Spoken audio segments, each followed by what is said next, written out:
Alright, so hello there. Welcome to the Airwindows Livestream. And I'm off to a slow start today because I'm trying to do various things and got caught up in them.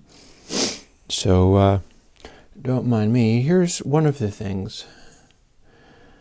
I'll show you what this is about momentarily. Yep.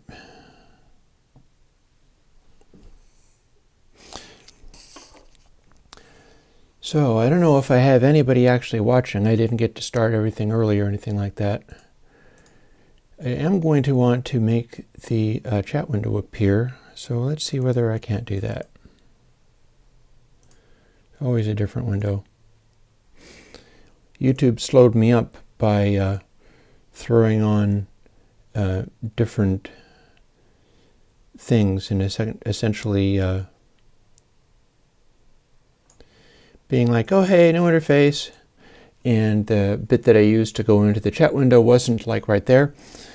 So I told him like, yeah, so the thing that I use is not here, which may not actually be true. I told him it was true because a lot of these computer peoples have a real tendency of just messing with you and the light is burning me.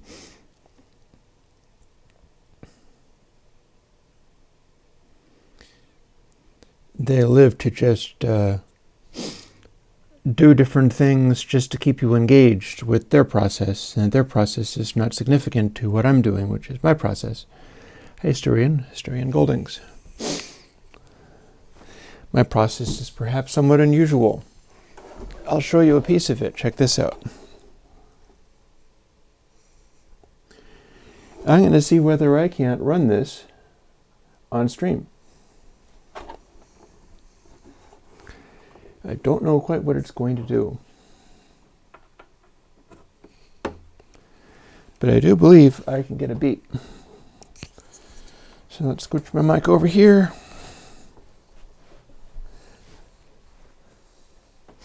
I'm going to be wanting to engage another program, that being Blackmagic Desktop Video. And then if I turn this on, beep.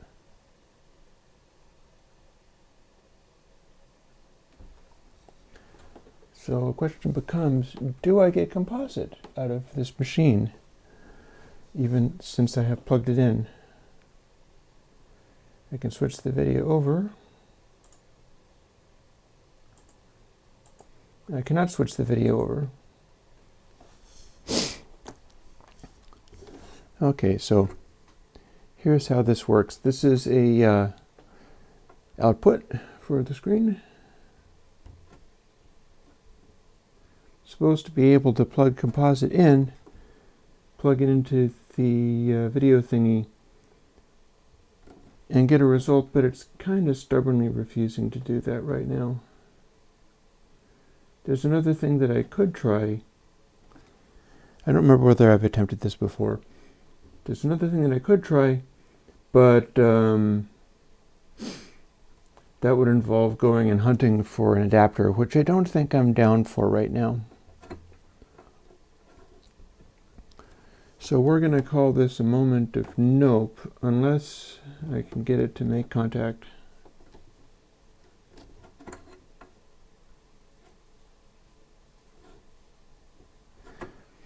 Might just be because this is old and cruddy. You can see that the jack is not any too clean. You can see that I'm having trouble focusing on it too.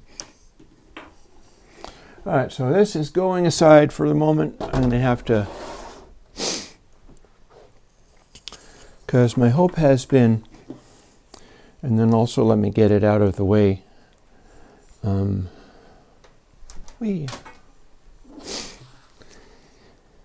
My hope has been that I would be able to patch, and honestly it would be just as good to patch it using some kind of tiny little device. To to patch the Apple II into the system. Yeah, it is an Apple II. So that I can start teaching people to program using the kind of stuff that I learned to program on, because that seemed fun and interesting to me. It's not that it's good or useful, but sometimes you need to not focus too hard on the good and useful, but just do something that's amusing.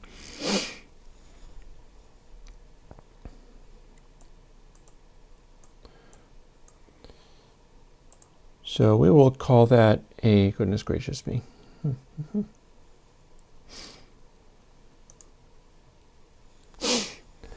We'll call that a valiant effort that didn't do anything.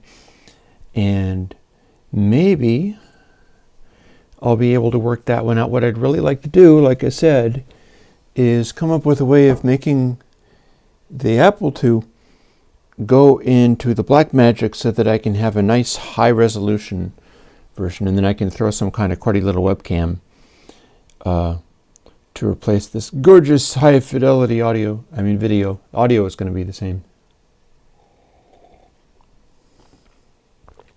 Another possibility is coming up with some kind of screen that I can, but the thing is, like, I can come up with some old screen to put the Apple II into and then just put that on camera, but that's a little bit too retro.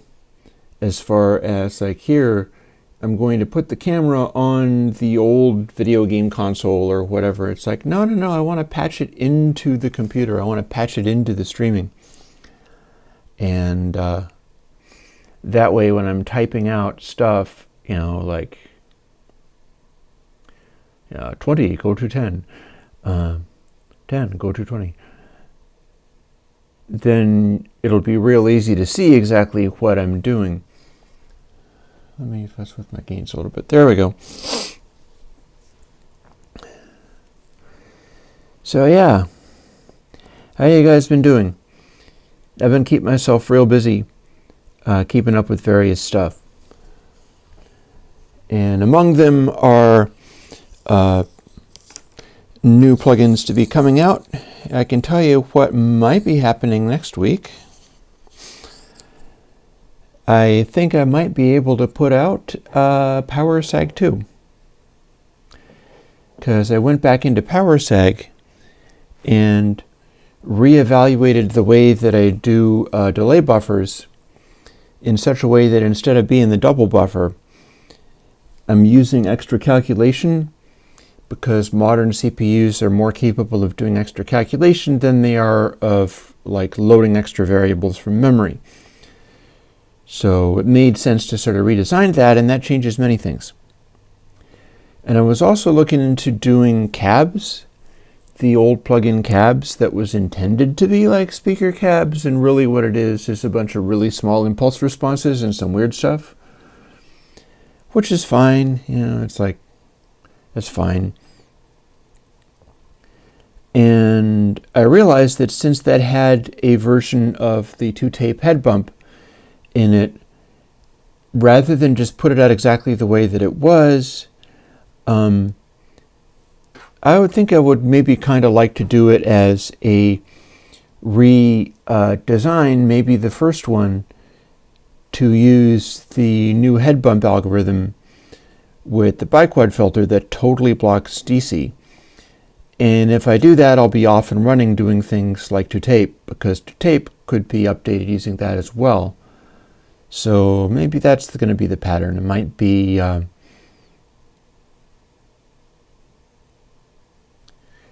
cabs not as a faithful reproduction of what used to exist, because I would have it ready to go, if not for the fact that it's kind of messy. And the problem with cabs is that it was done back in the day when I was doing elaborate sort of anti-aliasing concepts, and that were medium effective. And it wasn't really a very good choice for that. And it made the code of the thing incredibly cumbersome. And it just seems like maybe that'd be a good candidate for doing stuff over again and doing it better. So I'm thinking maybe it should be something like that. We shall see. I'm glad you all are having, oh God. No, Gringer was not. Absolutely not. It's not really going to be a secret plugin. It's just like,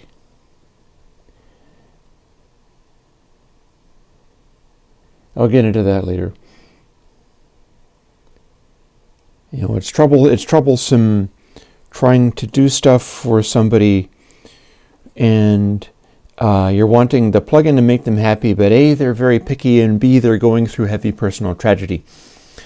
This guy's distress is not my fault, and what's going on has nothing to do with me, and I need to not be up in his grill right now. So, yeah. Well, I can tell you about anti-aliasing experimenting. See, what I was doing was a thing like, say, here are your samples. If you're trying to resist aliasing, what you might do is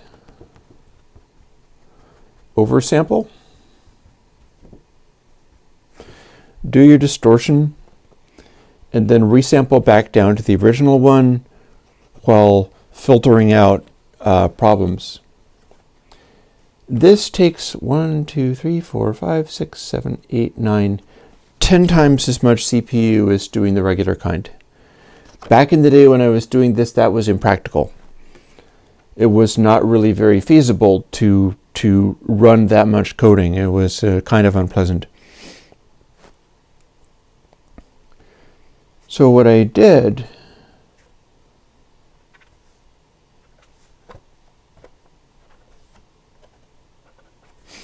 was you'd have your samples, and I would sort of 2 times oversample it, and just linearly fill in the gap, and then try to do a fancy algorithm as far as how much can we pay attention to these intermediate ones, and how much do we want to just discard them, just for the purpose of messing with the aliasing a little bit, making it be different. Oh, people are into the tape thing, huh? Are you actually having problems with it spitting out DC, or is it just knowing that it could be better? Because there could be some in both of that, I think. But I'll write it down as a note. Sometimes the things that I write down as a note start happening. We'll see.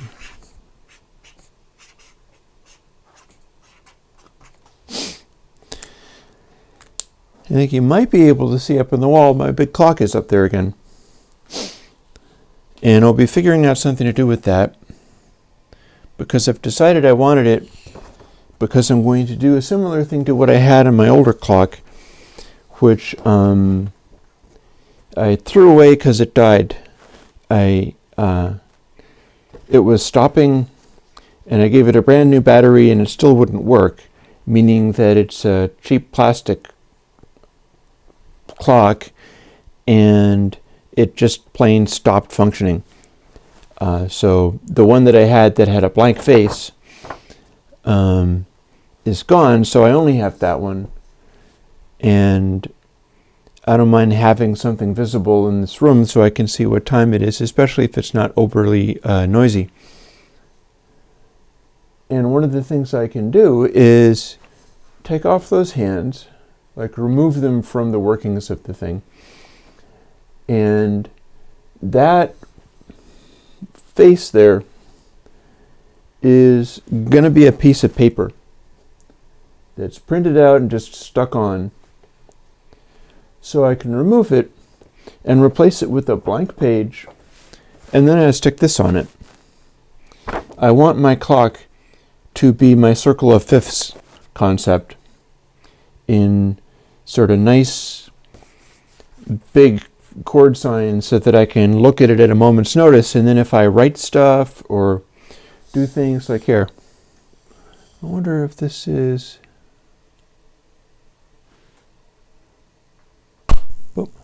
Aha.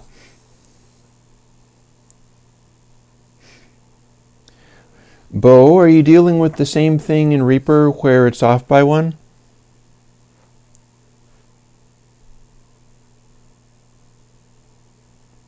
And Pocket Verb's Chamber AU is one of the ones that worked. I've tested that one out. I don't know what the deal is there. I bet you're using it in Reaper. Am I wrong? Because we're getting into that problem that I have with Reaper sometimes, which is if it counts differently from all other audio unit hosts, I can't actually change the thing. You know, you've got VSTs available. They do the same thing. They're arguably a little less effective than running the AU because the AU is end-to-end. But I can't fix what Reaper does with its numbers because it would break every other host. By the way, here's a note.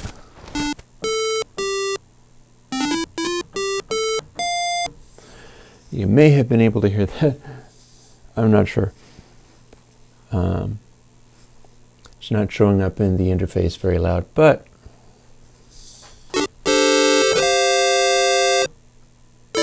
oh, there we go. Yep. That is my Farfisa organ. One of the things I'm thinking about is while doing all this other stuff, while doing all my Airwindows things and my plugin things, I am sort of patiently moving in the direction of continuing to pursue my musical stuff. And sometimes that's in the form of working on all of my modular synthesizer things. And yep, that's why I named it Zarathustra. Well, VST uses a different way of working out the controls. AU is asking it to produce a control and it's not using the numbers, it's doing something based on the raw, either it's doing something based on the raw indexing of the, and it is a Reaper bug that they are not honoring what the, because AU is able to tell the plugin, yeah, this option is a 3, and this option is a 7, and this option is a 25. And Reaper will give you a 0, 1, 2. And EB, you can ask anything audio related.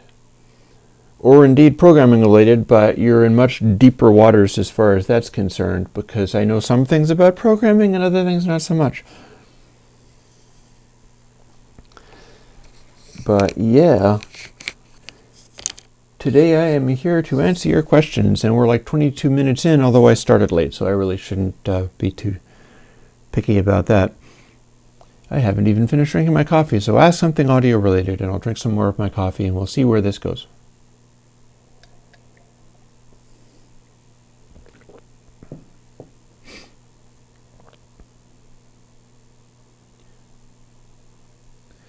I'm kind of looking over my various stuff, and going, God, what do I need to do for the rest of this afternoon? I alternate between packing stuff away and decluttering myself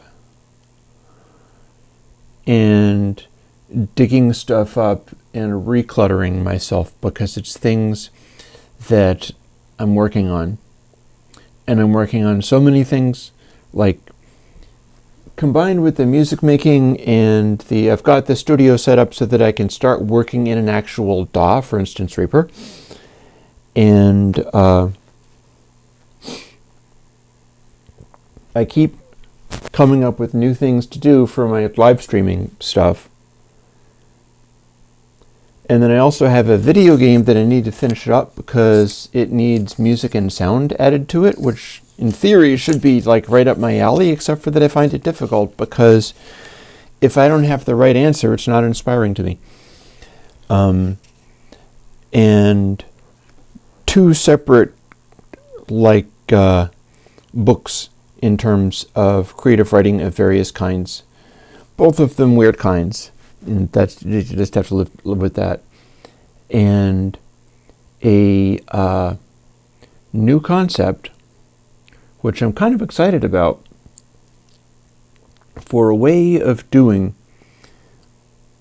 that synthesizer-based card game that's maybe a little bit like the Oblique Strategies, but different,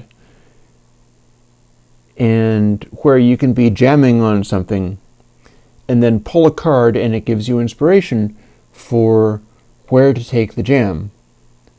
And I've decided that what I need to do with that is, I was doing it all in terms of words. I was doing it in terms of like, okay, 4 on the floor, slamming, fiery, fluid, stuff like that. And I found it kind of worked, but it wasn't the thing I was after. It wasn't what I was trying to create. And what I have settled on is this, which may end up becoming its own kind of live stream thing. We'll see. But what I've settled on is I need to do this card game where you can draw cards and like, okay, here we go. We're starting a jam and you draw the first card and then do what's on the card.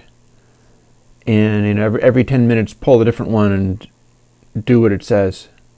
They're going to be abstract paintings in watercolors. Because I've always fooled around with painting stuff in watercolor, and this video game that I'm talking about it's actually on my GitHub, but I haven't built it and distributed it yet. I'll get to the question, EB. I built sort of game fields using watercolors to draw the place that the game pieces, the characters would be on. And it was kind of neat, and I've also been doing stuff now and then that you've not seen here and there along similar lines. So the card thing is going to be abstract pictures to inspire you to do different musical things. And it's kind of like synesthesia, that the game is you draw a card and then you have to represent what the visual of that card sounds like. And it's obvious it's not going to be like, this is a bass drum. It's going to be abstractions and weird stuff of various kinds. And it's going to use two different things that I was able to work out and add to the concept. One of them is the resistor color codes, which I've got my synthesizer stuff organized by, that you can get, if you get those HOSA cables, they come in the color code colors. They're like brown, red, orange, yellow, green, which is kind of wimpy green, blue, violet, and gray. And you can also do black and white, but I won't get into that. And the abstract images will be based on those colors fundamentally. And then I did a different thing, which was I went on Google and I did a search for this is how you exploit our modern age of computers and come up with stuff to do that will make your life burdensome but cool. Is I did this Google search on abstract images, and you go to visuals, and what they've got is a whole pile of subcategories that you can look up. And rather than going into these subcategories, I started copying down, because that represents what people most commonly think of when they refer to the concept of abstraction. So like fluid was one of those. Woman was another one, although that's not an abstraction, but that is a sort of vibe you can go in And there are things like geometric, there are things like, I don't know, electronic or detailed. And I came up with 20 categories of kinds of abstract images, kinds of stuff that you could do or that you could go with. And I made a little grid. And one axis is the colors. As it turns out, 10 colors of the color coding for resistors and things. And the other axis is these different categories of abstractions. So I have 200 little tiny watercolor paintings to do, but I have very defined categories for them. And this could be something that I do on live streams. I could be doing this. It'd probably be pretty chill. I'm not going to start it right now. But I was so inspired by this that I went and I dug up the relevant source of paper that I could use to draw it on. And I've got, there's a fellow, I think I've talked about him before, Stuart Semple, who has a website called Culture Hustle. He is a painter, like a fine arts painter in the UK, and is notable for being really mad at this guy, whose name I forget, who legally got the exclusive rights to using Vantablack in artistic compositions. Vantablack is the high technology ultra dark black that exists. It's like a nanotechnology black. And Stuart Semple got so mad at this, he started making a website and selling stuff to people that was pigments and high quality colors and stuff, as long as they aren't that guy. And then he made one that was like, you know, I will give it to you free if you are that guy or are going to give this pigment to that guy because I want to show him what sharing is like. And it's this elaborate thing going on. But he also had a watercolor kit that is, as near as I can tell, a bunch of high quality colors. I don't think he's necessarily very good at labeling them because he's using like funny names for that stuff. And unless he is doing some big ripoff kind of thing, he's selling cadmiums. He's selling cadmium red and cadmium yellow. So do not lick this watercolor set. But they're very good quality pigments. And because his acrylics are cadmiums. And he claims they're higher quality pigments than anybody. You know, higher quality than Winsor & Newton Professional and so on. And what I've got is a bunch of Winsor & Newton medium grade, you know, like I've got pigments. They're maybe not the greatest, coloriest ones. And for doing this thing, that would be useful. And I also got his old school Black 2.0, which is posing some problems for me. I've decided that I can make these cards. I will paint the cards, and there'll be abstractions that you're supposed to look at and be like, oh, now I need to represent that in music. How do I represent this combination of colors and shades and details and things in music? And then I'll take this Ultra Black, which is Black 2.0. It's not as good as they've got a Black 3.0 now that he claims is as good as Vantablack, which is probably not quite true, but. And I'll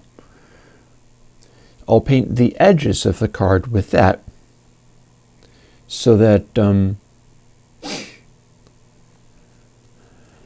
it'll be a sort of more artistly black edge, but it'll still be an appropriate edge for, and they'll be the size of like a playing card or a Magic the Gathering card, meaning that you can put them in Magic the Gathering sleeves or in Magic the Gathering boxes or anything like that, because there's a whole infrastructure out there for working with this kind of stuff. But the thing that I was missing was being able to do it in terms of some kind of instruction that is not in the form of words. That is not in the form of, now you have to change to 7/8. And hopefully that's going to work. Hopefully that's going to be like a neat enough concept. I can live stream it and it'll be more of a sort of chill kind of thing, perhaps less heavy in terms of chatter. I'm probably going to need to go and get I will have to go and get the auxiliary power for the camera, otherwise I will simply run out of batteries like I do so quickly these days. But that's a plan. Maybe that's a plan for 2020. Maybe that's a plan for next year, is like, I will do this thing where it's like the alternative to oblique strategies. It's not words. Instead, it's just images, and it directs your musical thing. And I'll see how well I can implement all of these different concepts. So I should talk about EB's question before it just scrolls away. Up at the top there, Avalon M5. I get too much hiss when pulling up the gain. Well, I think here's the question. Did it used to do that? Because when you pull up gain on something, you're almost always introducing noise. The reason I have, like, what you're hearing this microphone through is an API preamp. I've had that for a long time ago, because way back in the day I had access to a form of capital for being able to get it started up. And by that, I mean I was on disability and unable to function, and did a thing called a pass plan, where they design it so that you can get your butt off a disability and start working on some kind of small business. And they're very excited about this prospect because they like to get people, off of the dole, or what the United States has in form of a dole, which is people going on disability because they can't function and they can't survive. And I did this pass plan and got rid of that relatively small form of income that was still, like, a lot of people survive on that. It's one of the reasons I do my plugins the way that I do, is so that people like that have access to tools. And in the bargain for that, you're arranging to do this thing, and they'll also kick in an equivalent amount of money that's equal to, like, I don't know, a year or something of what you would earn. At least back in the day, that was part of how that worked out. And it let you buy, like, fundamental equipment for whatever you were doing. And so one of the things that I did was getting microphone preamplifiers that were actually good. You can still get API. That's API 3124. You can still get them. They're kind of expensive. They're the same as they've always been, because they are, like, among the few preamplifiers that people generally accept as, like, this is one of the two preamplifiers that you use if you're a professional. You're not getting some prosumer thing or thing with lots of different little meters and VU meters and stuff all over it. You're basically getting this stuff that acts or looks like it came out of a desk of some kind and is very sort of primitive and basic, but inside it's got these huge transformers and is just a very high-powered piece of kit. And one of the things it has in it is API makes its own op amps, operational amplifiers, specifically to be able to make them so that they are better gain, lower noise, all that kind of stuff. So the question with the M5 having too much hiss when you're pulling up the gain is, did it always do that? Or is it new? Because there's a number of things that could be going on there. It could be that some kind of chip has gone wrong on you and that is broken. Or you could be running up against the limitations of the preamplifier. You could be running up against the limitations of the device. Like, busted circuitry can start spitting out excessive noise. But circuitry spits out noise anyway. And depending upon how you're using it, maybe you're simply gain staging it wrong. It might need you to go into it at a higher level Or I'm not really sure what an Epsilon M5 is. Remind me, tell me if it's a microphone preamplifier or something. Maybe it's just a microphone preamplifier that doesn't, like, are you using, for instance, a ribbon mic into it? I've become very interested in ribbon mics because I was watching an old video on the history of the Eagles and noticed all of a sudden, like, oh my goodness, I've been thinking I would need to get this for a ribbon mic or that for a ribbon mic. Somebody talked about the condenser mic in the background being shiny. That is because it's got mylar on around it to try to shield it from noise, which turned out to not work. So I'm going to be trying something else. I mean, it shielded it from noise really good, but it also muffled all the sound. But talking about ribbon mics, I was reminded of the fact that the Eagles live and perhaps in the studio used ribbon mics a lot, like Beyers. Beyer Dynamics are a very good sort of secret weapon vocal mic for various purposes. They got a number of things going on for them. They are super duper hypercardioid, and they've also got this sort of silky quality about them where I think M500? M5 something is the particularly high brightness one.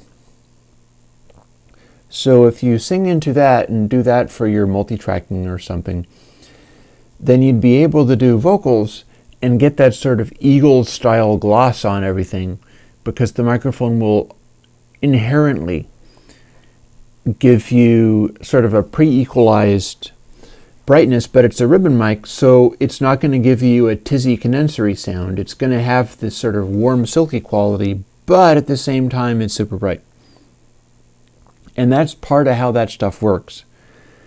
Oh, you see, if you're working with small condenser microphones, I've got a Studio Projects microphone over there. Small condenser microphones have their own circuitry in it, and part of what you get when you're buying really expensive condenser microphones is the circuitry in it is different and doesn't produce as much noise. Condenser microphones inherently have issues with producing a lot of noise. Like one of the things, this little lavalier mic, it's using the Sennheiser amplifier, which was annoyingly expensive. But one of the reasons for that is that it's got half decent noise performance. It's maybe not on the line of the API, but it's got half decent noise performance. And particularly, like, if I'm being loud or whatever, you're not getting blasted with a lot of noise, especially going through the API. So it's like the device is going to generate noise, but, and I should be scrolling up because stuff is getting past me. But the microphone is also going to be generating noise. Very few microphones won't do that. Even a single resistor will generate some noise. Like old carbon composition resistors are noisier than modern metal film resistors, and also have more material for electricity to go through rather than funneling it through tiny little hairline bits of the metal film resistors are very small amounts of area. Carbon compositions is a whole different way of putting resistance in kind of a stranger way of composing it. Let me scroll up and see whether I'm losing stuff.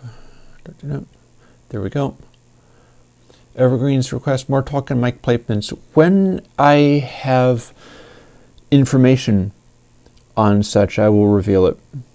Sometimes there's stuff where I've got things to say about it, but I can't go into a lot of detail about where they put the mics because I don't know. Like if I was to do, say, the Beatles Revolver, I could do the Beatles Revolver. I do not have the British version of that. I do not have a mono revolver, which is the fundamental, that's how they mixed it. They mixed it in mono. The stereo is accidental. It's not really the intention. The Beatles left, and then they did the stereo. but I do have a copy of it. And if I did that, I've read Jeff Emmerich's book, and I know certain specifics, such as the innovation of miking that kick drum on Tomorrow Never Knows. I could maybe cover it in the rough order of how the songs were recorded. That could make it interesting. Maybe I should do something like that.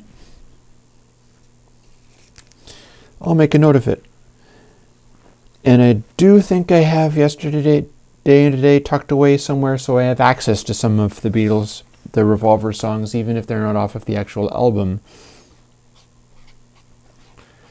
Maybe I'll see whether I can.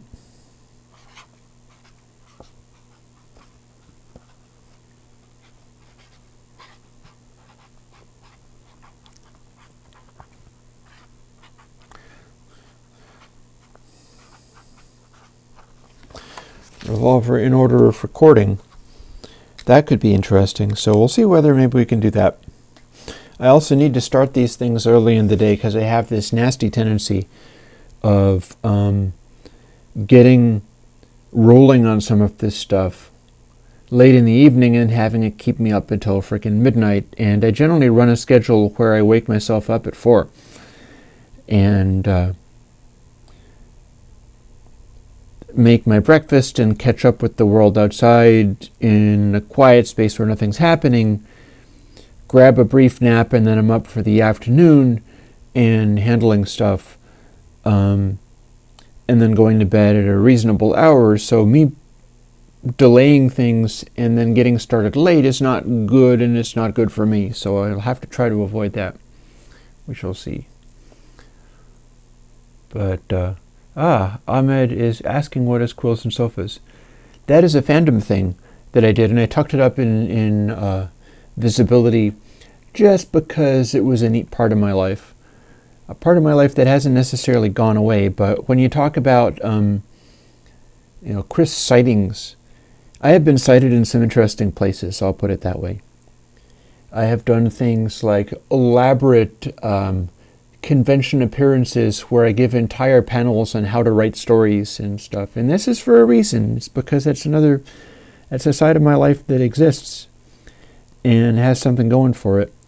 Nobody here is asking me how to write novels or series of novels, so we're not going to get into that. But that is a sign that I got because I was running a room with that name in a notable fandom convention and ran it for a number of years, dedicated to the purpose of having just a casual hangout room that would be welcoming, where people could come and meet people, typically based on like fiction writer people, but anybody could join. And you could come and start talking shop, or you can start talking stuff that interested you. And if you wanted to talk about your red and black Galacorn OC, you could start doing that. And that there would be somebody paying attention and listening, even if it was me. And while I was doing this, I spent hour upon hour of hearing out, typically much younger, these shy would-be author types who were seeing no popularity or appreciation from anybody and were just barely beginning. And what I liked to do when this was going on is go, why, yes, you could tell me about your thing. Yes, tell me about your story. If they're desperate to find somebody, it's like if you're doing your recording and stuff, and I did a new drum sound. I have to tell you about my drum sound. And they would be telling me about this story, and I would find something that they were doing that was good.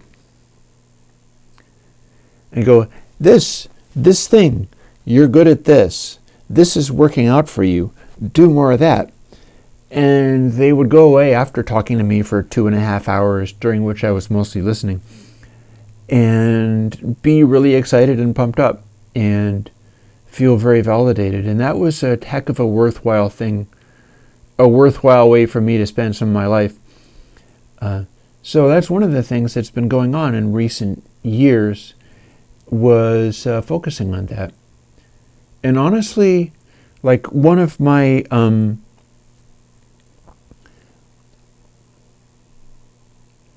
I don't normally talk about Patreon goals, but I have this one hanging out at $2,000, and it says, I will do another stream. It'll be another stream on Wednesday, and I will talk about people's music. That's actually kind of promising, because now that I talk about it, that's not too unlike what I was doing there. So that is why, like maybe I could steal the name. Other people are running with that name and using it for various things like write-off competitions. And nobody really owns it. It's out of a cartoon show and was just a side comment there. And there's no reason it couldn't also apply to music analysis and having a dedicated time where I will catch up with people and on stream listen to their music. They need to not have samples, otherwise we'll get our butts knocked off of YouTube. But if we know that it's your music and that you don't have copyright strikes on it, listen to your music on stream and I will tell you what is working for you. I will tell you what is good. And answer questions, and we'll have a whole conversation. And it'll be dedicated to a different person each week. Deadmau5 has done stuff like that himself, because I've seen that, although this is not based on what Deadmau5 did. I'm not sure whether he's still doing it. He was doing it on Twitch, and then he got really heavy into PUBG, and then I'm not sure what he's up to now. But it seems like the sort of thing that could work, and it's very much on the same theme as what I used to do in Quilts and Sofas with regard to amateur writers. So maybe that is a good direction. I don't need to make a note of it because it's on camera.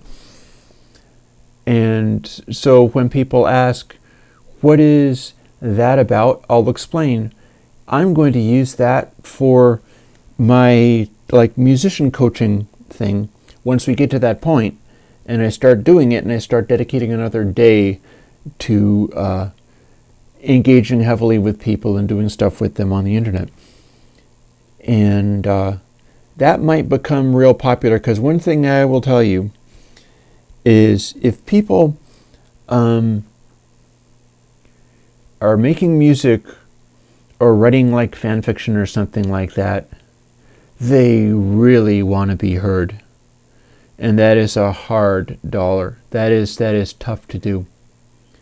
Many more people see my plugin posts and things like that than when I do the music streams, which is fine. That's normal. There's nothing surprising about that at all. But to do a stream kind of thing where I'm dedicating my attention to listening to your music, showing it off to other people, talking about it and talking about what's good about it. People are game for that, even if you're going to crap all over their stuff, because at least it's attention. So that might be a nice positive thing to do. So yeah, stuff sneaking away from me in the scroll. I don't know much about the SE electronic small condensers. Small condensers are notorious for being noisy too, so bear in mind it's probably not all going to be your amplifier. 3 songs I'm allowed to hear the rest of my life. What are they? I don't know that is a question that I could ask,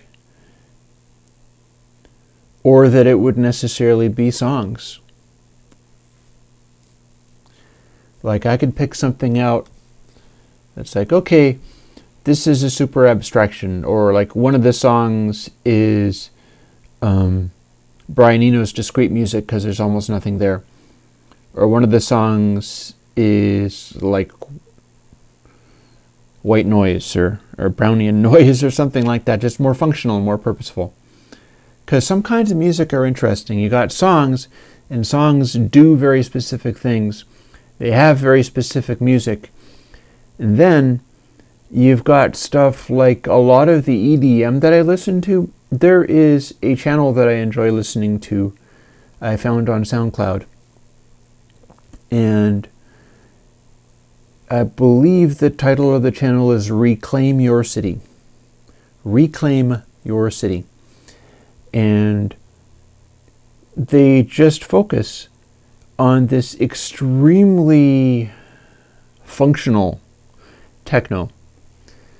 So it is very, very, very focused down on dance music. It's not even house music, much less deep house music, which has melodic content and stuff. The reason I'm following the Reclaim Your City is because it's this long list of roughly 2-hour sets that they use. And every time one comes up, it's going to be somebody doing sort of like an acid house thing or a minimal techno kind of thing. And it's just... And you're like, wow, that's very repetitive. But it feels pretty good. I can kind of nod my head to this. I'm kind of grooving to it. And then you realize it's evolved a little bit or changed or something like that. But the discipline of it, the way that this genre, like when you have techno, like certain kinds of techno, are not even melodic. They're not even note-oriented. They're rhythmic sounds. And the idea is to make interesting sounds. And sometimes the idea also is do not change stuff up. You don't have parts. You don't have chord changes. You don't have sequences of different places to go or whatever. The genre is like, no. Keep the trance-like concept going. Don't do stuff with it mostly. Mostly just have it hammering away and gradually evolving from thing to thing, which I find interesting. It's like a dance version of this Eno stuff, where it's not really designed for to be like, wow, I'm paying close attention and that was a really enlightening chord sequence that we just got. I like doing that kind of stuff. I'm doing that with my own stuff fairly often, but I'm also fascinated by this strictly EDM techno-based thing that is so functional. It is so stripped down and limited, you could say. And in so many ways, I just love that stuff. So I could pick something like that and be like, okay, anytime I want to be sort of grooving to roughly this tempo, I would be using this jam. And it won't matter if I hear it a million times because it's all basically the same anyway. You listen to like Carl Cox dance mixes and find a similar thing. It's extremely functional. It's extremely effective. It's constantly evolving, but you have to really pay attention to a lot of different factors like tonality and stuff to even understand how it changed at all. Because if you skip around, then it starts sounding like all the same kind of like 4-beat rapid cycling and never seems to do anything else, because that's not where the variation comes in, and variation isn't really the point. So yeah, Ahmed asked, I've used to do some DIY videos. I will do more DIY videos when I've chilled out enough that I've got things running more smoothly. Like what I'm on right now, for instance, this crazy flashy light thing. Wow, check this out. Oh my God, that's really weird. I've been putting together this setup for literally a couple of months and just continuing to do it to the stage where I know what I'm doing on any given day. And it's not an hour of fussing around getting everything to work. Like I've got my microphone, the microphone's running into a thing where I know where it plugs in, and it's going into the recorder the same way that I do my music jams, where I can even play other notes and stuff if I want to.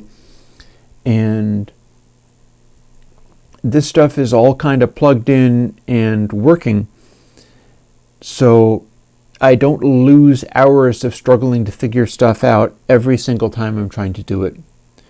And that's been a couple of months because in some ways I'm really dumb and it takes a long time to get used to stuff like that. It's not really being dumb, but it is being autistic and not at my best when I need to invent every aspect of the thing at the same time. Like, I find it very interesting, but I burn out real fast doing that. So the getting all this together, like I spent a day figuring out what kind of filter is on the lens. And hopefully I won't knock this over.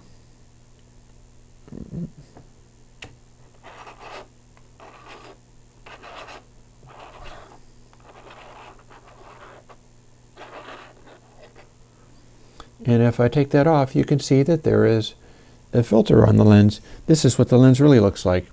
But I've always used physical analog filters on my photographic stuff. And this is an entirely new, different one, and which I'm going to try to put back on. Let me see, how can we do this? Please, I beg of you. There we go.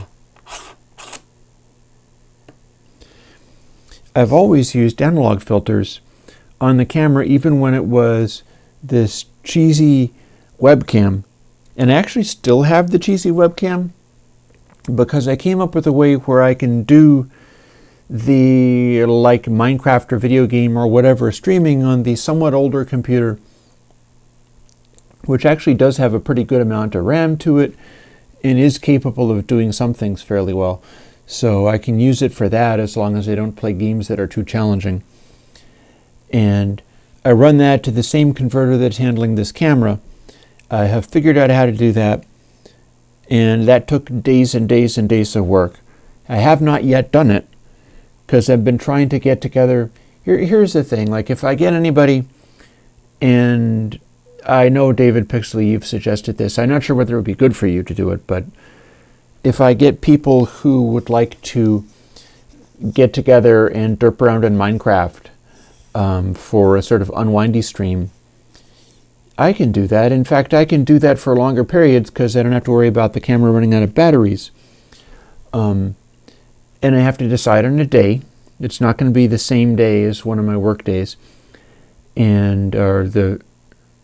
all days are work days. It's visually producing stuff for YouTube work days. And let you guys have access to the chat thing that I used to talk to the friends of mine that I used to do Minecraft with, who I've been talking with and will probably catch up with in future. So if you have certain things like the ability to play this game, and you could also show up as somebody in one of my streams, and if you have the headset microphone thing that people use when they're gamers talking to each other online, I can set you up with a TeamSpeak server and you can be on the screen and we can talk, because when I'm doing that, I'm not that much into reading stuff off of the screen. I'd rather have a crew that I can get together where we can basically just voice chat. And there's the challenges of like, oh, our voice chat is gone all robot voice. That is something that happens on the internet. But I'm getting better bandwidth out of my place than I used to, because I might not be able to have fiber optic, but the company that I was using for DSL got bought up by another company, and what they ended up doing was just unlimiting all of the DSL folks, because we were paying a bunch of money. So they were like, here, just let's make that go as fast as we can, and Merry Christmas. And so they basically went and did that. So now I have a higher bandwidth than I used to. And that's the same connection that's handling the Minecraft server, which is running on a laptop in the corner of my room. So that's something that could happen. I need to be talking to a friend of mine who would like to be part of that sort of thing, because it only happens if I have it scheduled and planned. And then that is the thing that will happen. So I can let you folks and on the TeamSpeak and have the information for that and run from there. And God, where was I even? We're getting a little bit past noon, so we're probably starting to wind down here.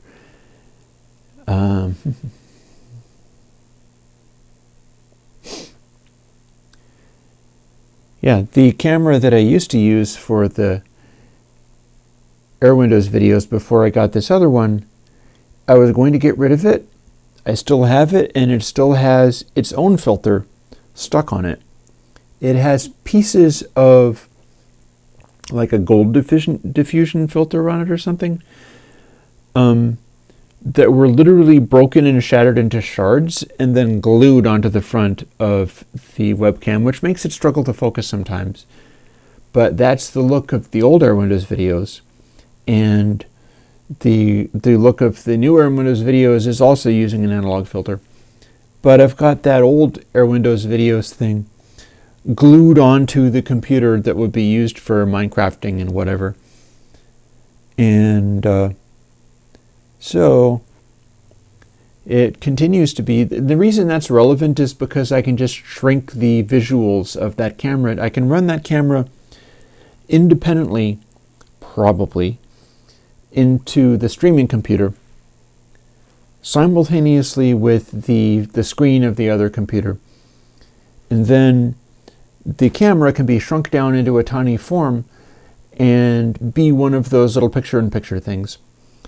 I don't have, at this time, a green screen effect, but I probably could make that happen. I'm just not sure how much trouble it would be and whether it would be worth it.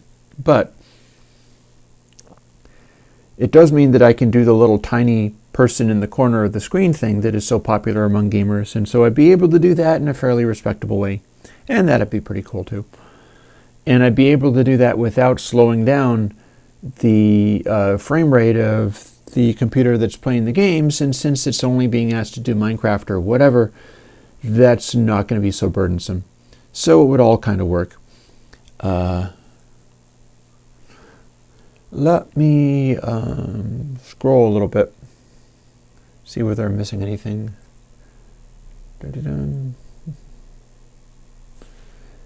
Yeah, so I'm being asked for miking tips, and that does sound as if maybe I can pick Revolver and just go over that one, because I do know some things about how that was mic'd, and I can explain what they are and tell what you're hearing.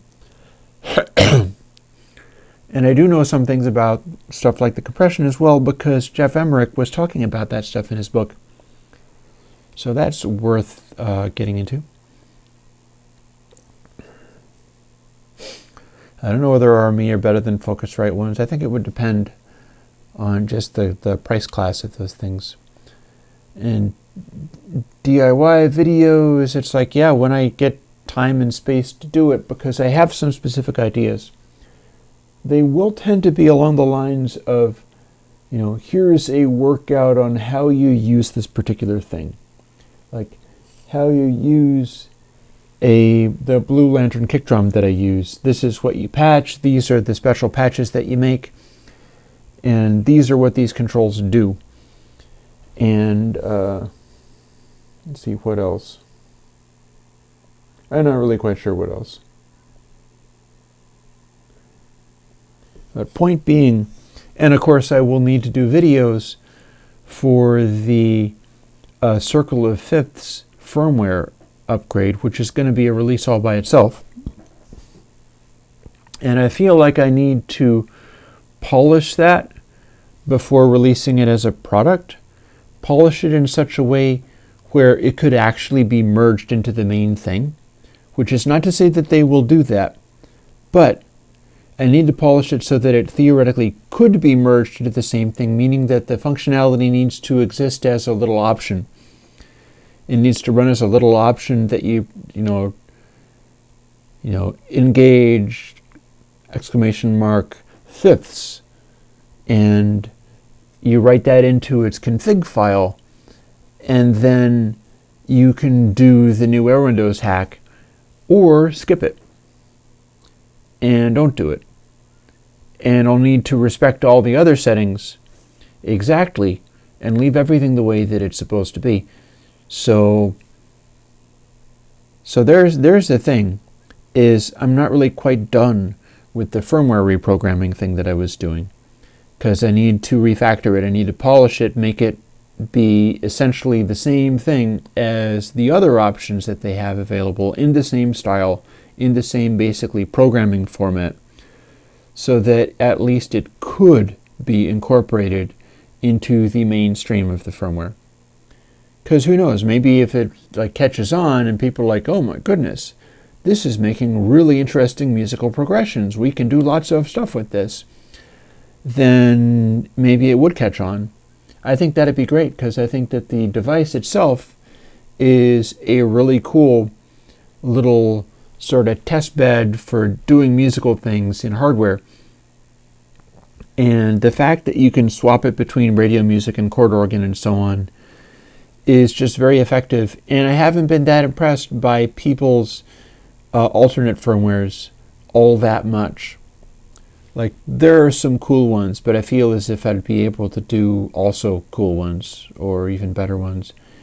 And I know that I have the circle of fifths thing going on, because I've done that and I've been using it for the last couple of live streams to basically good effect, I think. So yeah. And Bo is still working on stuff, not being able to make it public. Revolver would be fine. It's a pity I don't have the British version, but I don't have the British version or a mono version. Oh well. And ooh, losing passwords is bad. It's distressing. So I think that more or less catches up from things. That's basically where I stand.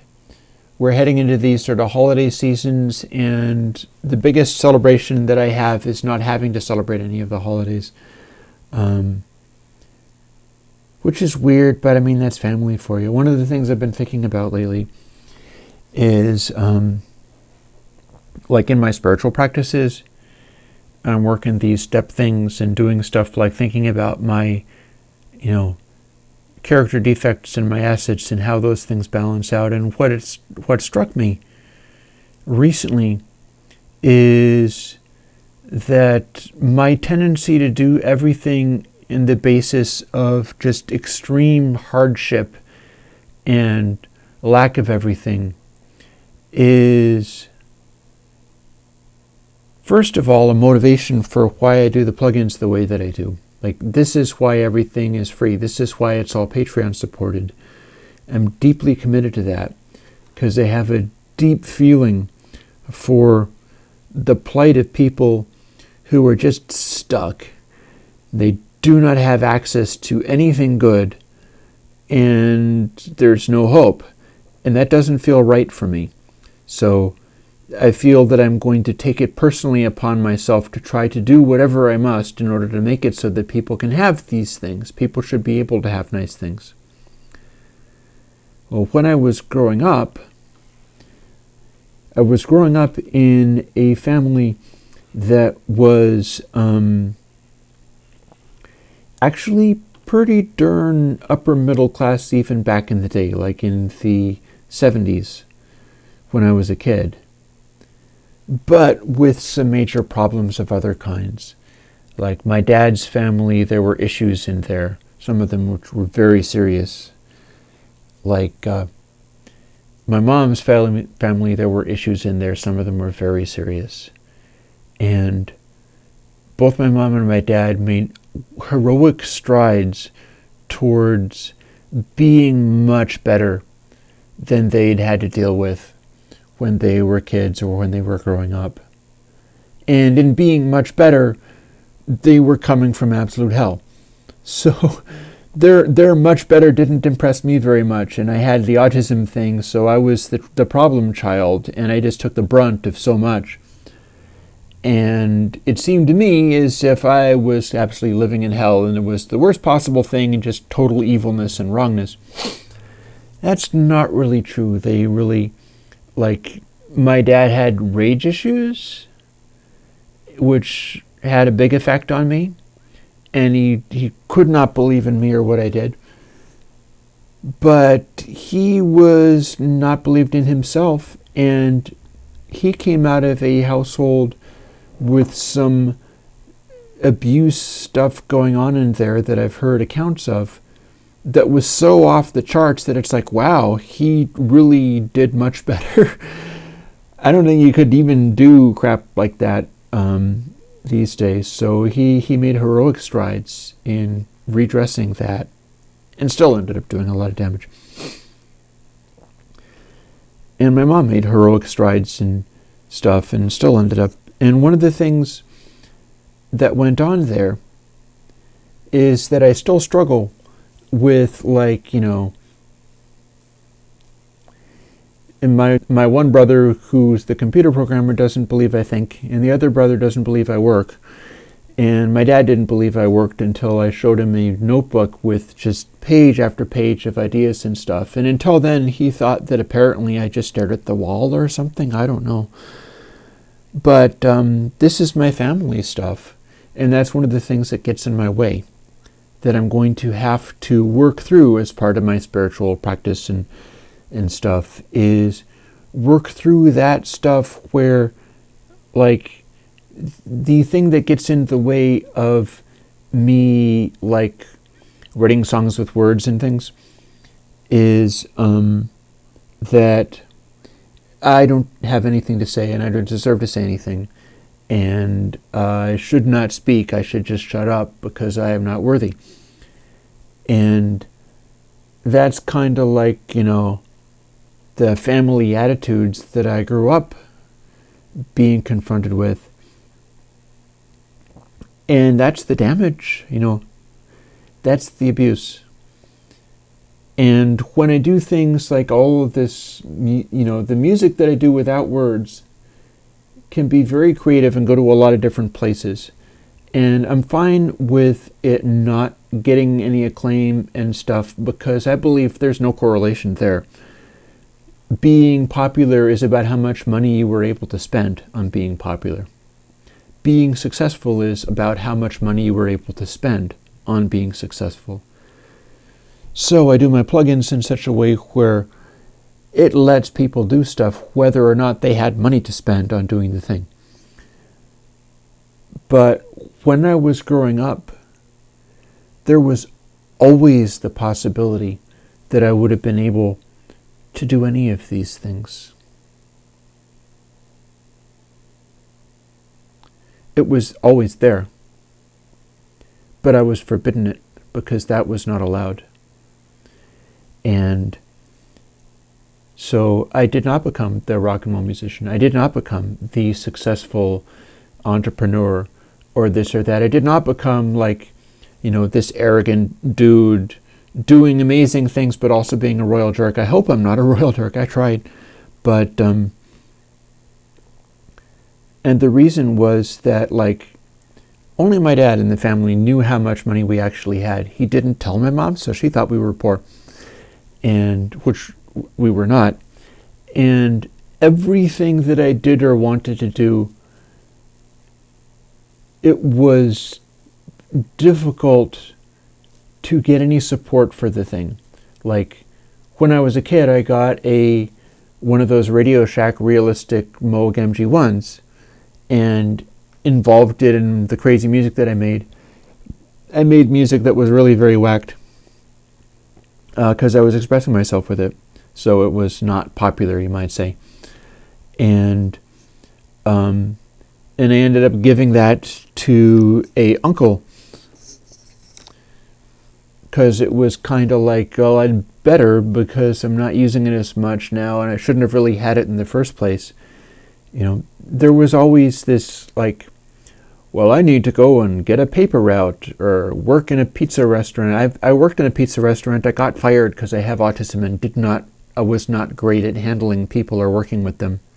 It's been a long, hard road learning skills along those lines. And nobody knew what that was back then. So that was just kind of how things were. And so everything was conditioned not on, here's Chris, here's the stuff that he does, So do we spend money on setting up to do it even though he is falling splat in a lot of different areas and having big problems? Or do we go, okay, fall splat, and then you'd better dig yourself out under your own power at all costs? And by the way, costs means you better go and get that paper route. And this was going into the Gen X era where that was not a path to anything. That stopped being a path. Like, you get into the OK Boomer thing of, like, they say, oh, work your way up from the mailroom. That no longer relates. You don't do that anymore. But that I was confronted with that, and it would have taken a lot of determination even to follow that path, and I wasn't able to do it. I was falling apart in big chunks at the time. So many years later, after having led a formative life with a lot of colorful, messy periods, which I guess has broadened me, my mom and my dad pass away. And through the workings of estates and stuff like that, I'm able to do things like get the camera, get the bandwidth to do this live streaming or whatever, get a mixing board that I could professionally mix people on. And all of that stuff had been available all along, but it was refused because I hadn't seemed to earn it. And sometimes that's not the way of it. It's like taking my plugins and going like, oh yeah, here's some great plugins.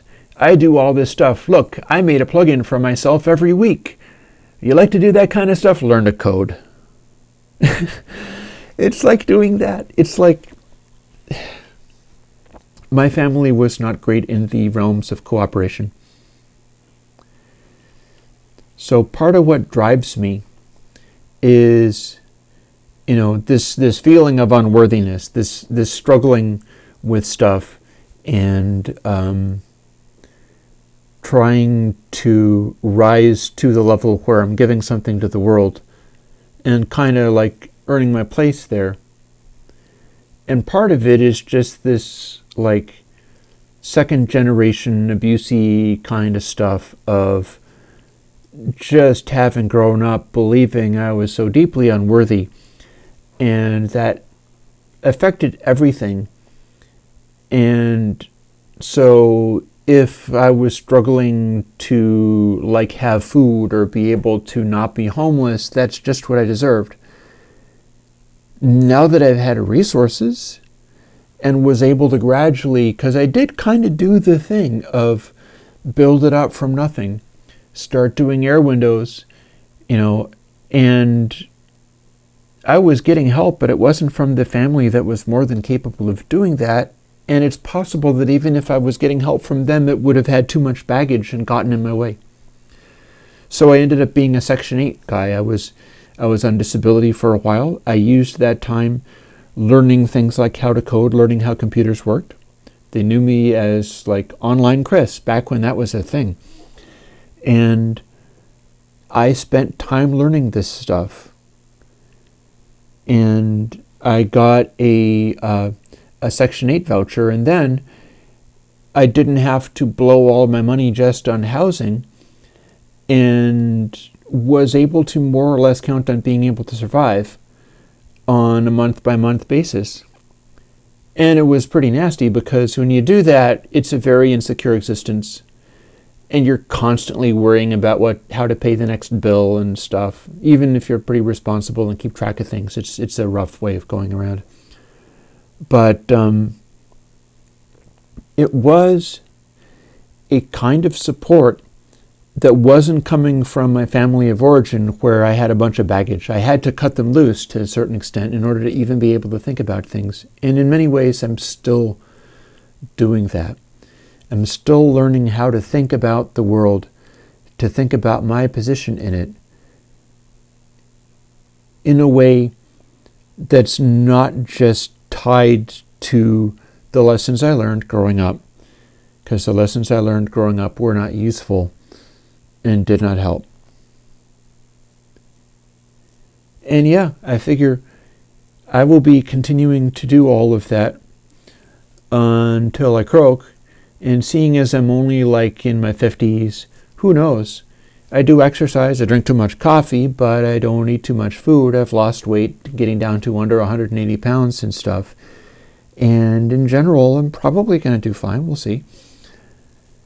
That is one of the things, however, like nothing that I do in Airwindows or once I have resources, I don't care about any of it. I have nobody in my life. My world is completely empty other than you guys and my work. And I always figure like, well, I could croak next month. The time that I spent surviving all these years has been so stressful that who knows, maybe I only have a couple of years left. Maybe I only have a couple of weeks left. So what cool camera do I want to get if I only had a couple of weeks left and I could get pretty much whatever I chose? And so I've been doing some of that lately, and it's fascinating and also kind of stressful because I try to whip the stuff into shape, and that's what I've been doing. And I can share my experiences with that and tell you what things worked and what things did not, and what to know about, bits of kit and various this and that. But mostly it's just, doing my thing. And that is where we're at. And I think that is about where we'll leave off, because I do not see much other than like, oh, you are very worthy, that's some hard background. Yeah, a lot of people claim the same.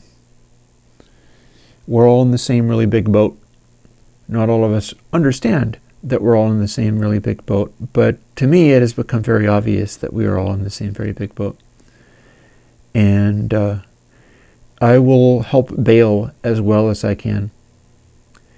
And you know what? I will try to also pay attention to my own well-being so that I don't drop in my tracks still trying to bail.